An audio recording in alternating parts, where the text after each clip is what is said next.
BEd की पढ़ाई पूरी करते ही नेहा को स्कूल में टीचर की जॉब मिल जाती है। सागर नेहा के साथ पढ़ता था। दोनों एक दूसरे को बहुत पसंद करते थे। सागर, तुम मुझसे शादी तो करोगे ना? देखो मुझे जॉब मिल गई है। कैसी बातें कर रही हो नेहा? मैं तुम्हारे सिवा किसी और से शादी कर ही नहीं सकता। तुम तो जानती हो कि मैं तुमसे कितना प्यार करता हूँ, लेकिन मेरी जॉब तो लग जाने दो। तुम क्या चाहती हो कि लोग मुझे ताने मारे कि बीवी की कमाई पर पल रहा हूँ? नहीं सागर, मैं तुम्हारी जॉब लगने का इंतजार करूंगी। नेहा और सागर एक हो जाते हैं। दोनों पहले भी कई बार मिल चुके थे, लेकिन ये पहली बार हुआ था कि नेहा सागर की बाहों में समाकर खुद को भूल गई थी। दूसरे दिन से नेहा ने स्कूल ज्वाइन कर लिया। जॉब पाकर वो बहुत खुश थी। बस सागर को जल्दी से जॉब मिल जाए, फिर हम दोनों शादी कर लेंगे। स्कूल में नेहा की मुलाकात राजन से होती है। राजन स्कूल में साइंस का टीचर था। Hello miss Neha, myself Rajan, Rajan Gupta. मैं बच्चों को साइंस पढ़ाता हूँ। नेहा ने दोनों हाथ जोड़कर राजन को नमस्ते किया। नमस्ते राजन सर, आपसे मिलकर बहुत खुशी हुई। नेहा की सादगी और संस्कार से राजन बहुत प्रभावित होता है। राजन अक्सर नेहा से बातें करने के बहाने ढूंढता।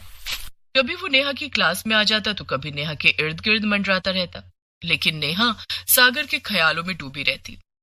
एक दिन, नेहा, गांधी मैदान में बुक फेयर लगा है। आज स्कूल की छुट्टी के बाद वहां चलें? बहुत सारी नई किताबें देखने को मिलेंगी। नहीं राजन, स्कूल की छुट्टी के बाद मुझे कहीं और जाना है। हम फिर किसी दिन चलेंगे। नेहा को तो सागर से मिलने जाना था, इसलिए उसने राजन से झूठ बोल दिया। स्कूल की छुट्टी के बाद नेहा सागर से मिलने चली जाती है। सागर, तुम्हारी जॉब का कुछ हुआ? नहीं नेहा, ना जाने मेरी किस्मत को क्या मंजूर है, कब मेरी जॉब लगेगी। सागर, तुम्हारी जॉब जल्दी लग जाएगी, मैं हूं ना, तुम परेशान मत हो। नेहा और सागर सारी परेशानियां भूलकर एक दूसरे के हो जाते हैं। यूं ही दिन गुजर रहे थे। सब कुछ ठीक चल रहा था। नेहा और सागर कभी किसी पार्क में मिलते तो कभी सागर के घर पर। सागर अक्सर नेहा को मिलने के लिए अपने घर बुलाता था, जहां वो अकेले रहता था। सागर के माता पिता गांव में रहते थे। एक दिन अचानक नेहा की तबीयत बिगड़ जाती है। उसे उल्टियां होने लगती है। मेरी तबीयत को क्या हो गया? कल तक तो मैं बिल्कुल ठीक थी। लगता है मैंने कुछ उल्टा सीधा खा लिया है। नेहा स्कूल जाने से पहले केमिस्ट की दुकान से खाना पचाने की दवा लेकर खाती है, लेकिन दवा से उसे कोई आराम नहीं मिलता है। नेहा की तबीयत ज्यादा बिगड़ जाती है। ये मुझे क्या हो रहा है? पहले तो ऐसा कभी नहीं हुआ। लगता है डॉक्टर को दिखाना पड़ेगा। स्कूल से लौटकर नेहा डॉक्टर के पास जाती है। मिस नेहा, आप माँ बनने वाली हैं। क्या? मैं माँ बनने वाली हूँ? हाँ, आप प्रेग्नेंट हैं। दूसरा महीना चल रहा है। आपको अपना बहुत ख्याल रखना पड़ेगा। नेहा क्लिनिक के बाहर निकलकर सागर को फोन करती है। हेलो नेहा, मैं अभी तुम्हें ही फोन करने वाला था। क्यों, क्या बात है सागर? मेरी जॉब लग गई है। अरे वाह, ये तो बहुत अच्छी बात है। मैं भी तुम्हें कुछ बताना चाहती हूँ। क्या बताना चाहती हो? तुम पिता बनने वाले हो सागर, और मैं माँ बनने वाली हूँ। अब हम जल्दी से शादी कर लेंगे। ये तुम क्या कह रही हो नेहा? मैं तुमसे शादी नहीं कर सकता।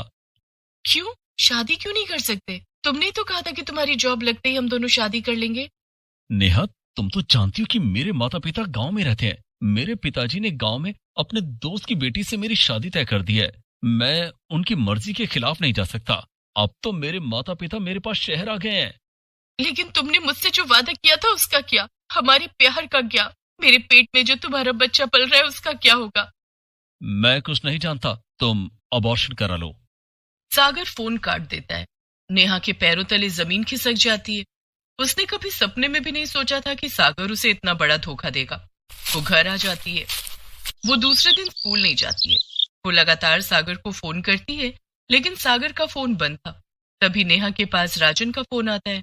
क्या बात है नेहा, आज तुम स्कूल नहीं आई? बस यूं ही दिल नहीं हो रहा था। तुम्हारी तबीयत तो ठीक है ना? हाँ ठीक है, कल मिलती हूँ। ओके, मैं तुम्हारा वेट करूंगा। नेहा दूसरे दिन स्कूल तो जाती है, लेकिन वो जिंदा लाश बन गई। वो न किसी से बात करती न हंसती। उसकी तबीयत खराब रहने लगी थी। राजन उससे बात करने की कोशिश करता, लेकिन वो राजन की बातों का कोई जवाब नहीं देती। धीरे धीरे नेहा का पेट बड़ा होने लगता है। स्कूल की दूसरी शिक्षिकाएं उसे टोकने लगती हैं। क्या बात है नेहा मैडम, आजकल ज्यादा खाने लगी हो क्या? आपका पेट निकल रहा है। कुछ एक्सरसाइज नहीं करती क्या? नहीं सोनिया मैडम, ऐसी बात नहीं है। एक्सरसाइज तो करती हूँ। फिर आपका पेट क्यों निकल रहा है? अब आजकल ऑयली खाना ज्यादा खा रही हूँ ना, इसलिए। नेहा सबकी बातें सुनकर टेंशन में रहने लगती है। मेरा पेट बड़ा होने लगा है, स्कूल में सबको पता चल जाएगा कि मैं माँ बनने वाली, तब क्या होगा? सलवार कुर्ते की जगह साड़ी पहन लेती, साड़ी में मेरा बड़ा पेट किसी को पता नहीं चलेगा। नेहा साड़ी पहनकर स्कूल जाने लगी। उसे साड़ी में देखकर राजन ने कहा, नेहा, साड़ी में तो तुम कमाल की लग रही हो, किसी देवी जैसी लग रही हो। राजन के कॉम्प्लीमेंट का नेहा ने बुझे स्वर में थैंक यू कहकर जवाब दिया। राजन को क्या पता कि मैं साड़ी पहनकर क्यों आई हूँ। साड़ी पहनना मेरी मजबूरी है, साड़ी नहीं पहनूंगी तो सबको पता चल जाएगा कि मैं प्रेग्नेंट हूँ। लेकिन साड़ी में मेरी प्रेगनेंसी कब तक छुपी? अभी तो चौथा महीना चल रहा है, 5वें महीने से साड़ी में भी सबको पता चल जाएगा कि मैं प्रेग्नेंट हूँ। फिर क्या होगा? कहीं प्रिंसिपल मैडम मुझे नौकरी से ना निकाल दे, मेरी कितनी बेइज्जती होगी, मैं कैसे सह पाऊंगी ये सब? मैंने सागर पर भरोसा करके कितनी बड़ी गलती कर दी है। ये सब सोचकर नेहा की आंखों में आंसू आ जाते हैं। तभी नेहा के पास कॉलेज की सहेली रचना का फोन आता है। रचना नेहा और सागर दोनों की दोस्त थी, लेकिन उसे नेहा और सागर के रिश्ते के बारे में कुछ नहीं पता था। हाय नेहा, कैसी है तू? मैं ठीक हूँ रचना, तू बता कैसी है? मैं तो बिल्कुल मजे में हूँ। तू सागर की शादी में जा रही है? सागर की शादी? हाँ, सागर ने तुझे अपनी शादी का कार्ड नहीं दिया, आज उसकी शादी है। नेहा ने बात को मोड़ते हुए कहा, नहीं, दरअसल मैं बहुत बिजी रहती हूँ, कॉलेज खत्म होने के बाद मैंने सागर को कभी फोन नहीं किया। अरे यार, तू कितनी बिजी रहती है, मेरे साथ उसकी शादी में चल, सागर तुझे देखेगा तो खुश हो जाएगा। नहीं रचना, मैं नहीं जाऊंगी, तू चली जा, मुझे भी बहुत काम है। ठीक है, जैसी तेरी मर्जी। सागर इतना बेरहम कैसे हो सकता है? मैं दुनिया को क्या मुंह दिखाऊंगी, मैं कैसे जीऊंगी? स्कूल की छुट्टी के बाद नेहा घर चली जाती है। इधर राजन नेहा के बारे में सोचता है, नेहा कितनी सुंदर और सुशील लड़की है, मुझे अपने लिए ऐसी ही लड़की की तलाश थी। आज तो नेहा से अपने दिल की बात कह दूंगा, उसे बता दूंगा कि मैं उससे कितना प्यार करता हूँ। राजन नेहा के पीछे पीछे जाता है, लेकिन नेहा तो घर ना जाकर बीच सड़क पर चल रही थी। नेहा के सामने से एक तेज रफ्तार बस आ रही थी। बस बार बार हॉर्न बजा रही थी, लेकिन नेहा बस के सामने से नहीं हट रही। बस बिल्कुल नेहा के करीब आ चुकी थी। नेहा की जान जाने वाली थी कि राजन ने उसे किनारे खींच लिया। नेहा की जान जाते जाते बच जाती है। ये तुम क्या करने जा रही थी नेहा? तुमने मुझे क्यों बचाया? लेकिन क्यों? आखिर ऐसी क्या बात है नेहा? लोग मुझ पर हंसेंगे, मुझे जीने नहीं देंगे। आखिर ऐसी क्या बात है? नेहा राजन को सागर के बारे में सारी बात बता देती है। अब तुम ही बताओ राजन, जब दुनिया को पता चलेगा कि मैं बिन ब्याही माँ बनने वाली हूँ तो क्या होगा? लोग मेरी कितनी बेइज्जती करेंगे, मुझे और मेरे बच्चे को कौन अपनाएगा, कौन करेगा मुझसे शादी? मैं करूंगा शादी। हाँ नेहा, मैं तुमसे बहुत दिन से बात कहना चाहता था कि मैं तुमसे बहुत प्यार करता हूँ और तुमसे शादी करना चाहता हूँ।